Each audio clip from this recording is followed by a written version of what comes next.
There are 5 signs that burnout is building inside you, and you're probably overriding every single one of them. Not because you're not self-aware, because they don't look like warnings. They look like you're being good at your job. In this video, we're naming all 5. I'm Sokuntha. I spent over 20 years in corporate leadership, reached director level, built a career I was proud of, and then, quietly, gradually, I burnt out. I built the stability under pressure method from what I lived and what I now see in every high-achieving woman I worked with. At the end of this video, you will be able to name which one of these 5 signs is the most alive in you right now. Not as a diagnosis, as a starting point, because you can't build from a foundation that you can't see. Before the first sign, one thing that makes everything else make sense. The reason why you miss those signs is not a lack of awareness. It's because they arrive dressed as discipline, dedication, and strength, which is exactly why you keep overriding them. Sign number 1. You stopped having preferences. Not publicly. Publicly, you're decisive and clear. But privately, when someone asks you what you want for dinner, what you need this weekend, what would actually make you happy, there is a strange blankness where an answer should be. And you dismiss it. You tell yourself, you're just flexible, easy, not a difficult person. But here's what's actually happening. This is not tiredness. This is what happens when you have spent so long keeping everyone around you comfortable that your own experience has gone quiet. The self does not disappear. It goes underground. And the longer it stays there, the harder the return. Sign number 2. Rest no longer restores you. You take the holiday, you sleep the hours, you do everything that used to work, and you come back exactly as depleted as when you left. That has a name. Residual hyperactivation.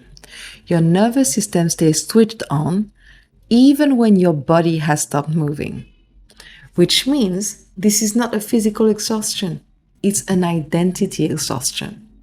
The kind that a weekend can't fix. Because the source is not your schedule, it's the pressure of showing up as a version of yourself that requires constant management. Rest repairs the body.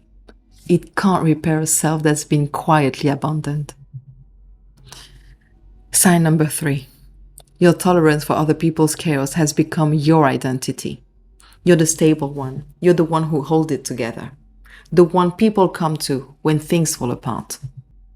And somewhere along the way, being needed became the proof that you were valuable. It's not strength. That's a survival strategy that has outlived its usefulness. When your stability exists to absorb everyone else's instability, you're not leading, you're load-bearing. And structure that exists only to carry weight eventually crack under it. I want to tell you about something that had happened to me, because it's probably the clearest illustration of this pattern that I have seen in my own life, for having lived it so many times. I had just handled something difficult at work, a meeting, where I had spoken clearly, held my position, not backed down. I left that room feeling, I don't know exactly. Not proud, not relieved, just solid. Like I had been myself without apologizing for it. And then, almost immediately, something shifted. I started replaying the meeting in my head, questioning my tone, wondering if I had been too much, whether the people in that room were still thinking high of me. By the time I got back to my desk, I felt smaller than when I had walked in. And I had not done anything wrong. I had simply been clear. That collapse the one that happens right after you've been strong, is not insecurity. It's not thin skin. It's a pattern, a very specific one. What's actually happening in that moment, when you expand, when you speak up, hold the boundary, take up the space that you are entitled to, your nervous system briefly registers what it reads as relational risk. Will I be too much? Will I be liked less? Will I lose something? And before your conscious mind catches up, something in you moves to restore the sense of safety. You shrink a little. You replay and second guess. You make yourself smaller to compensate for having been visible. Each time this happens, something quiet gets sent inward. My clarity might have been too much. Does that enough time and you stop trusting your own judgment? Not dramatically, gradually. You start to hesitate where you once would have simply decided.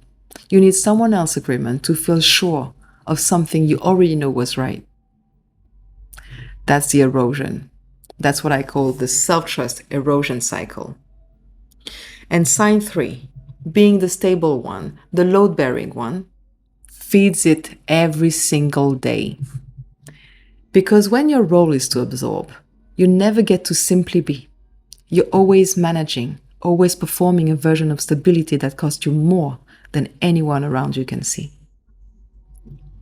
Sign number 4, you've become fluent in rationalizing compromise. You know your standard, and you also know the story you tell yourself when you don't hold it. It's not the right moment. It's not worth the conflict. I will address it next time. But next time doesn't come. The compromise compounds.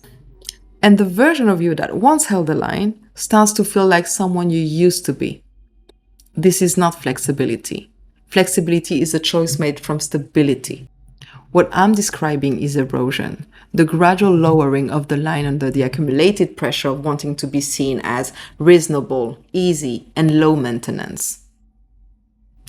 Sign number 5, you are performing wellness. You journal, you meditate, you exercise, you have the routine. But underneath it, nothing has shifted. The pressure is still there. The resentment is still there. The quiet sense that you are building something at the expense of yourself is still there. Wellness as performance is one of the most sophisticated forms of avoidance. It creates the appearance of self-care while leaving the root pattern completely untouched. The goal was never the routine. The goal is what the routine was supposed to produce. Genuine stability from the inside out. 5 signs. None of them feel like a crisis. Every single one has a story that makes it sound reasonable. That's what it makes them so easy to keep overriding. They're all expression of the same underlying pattern, the slow, quiet erosion of self-trust under sustained pressure. The issue was never your capability. It was the gradual loss of trust in your own authority. If what I have talked about today is landing for you, I've put together a free guide called Why High-Achieving Women Lose Self-Trust Under Pressure.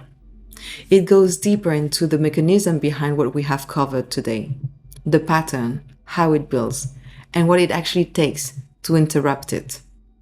The link to download is in the description below. If you recognize yourself in more than one of those signs, I want you to know something. That recognition is not something to be afraid of. It's where everything starts. Not by fixing it immediately, not by having a plan, just by stopping the override. The sign is not the problem, the override is. If this resonated with you, subscribe. There is more where this came from. Understanding your pattern is the beginning of your power. No one owns you.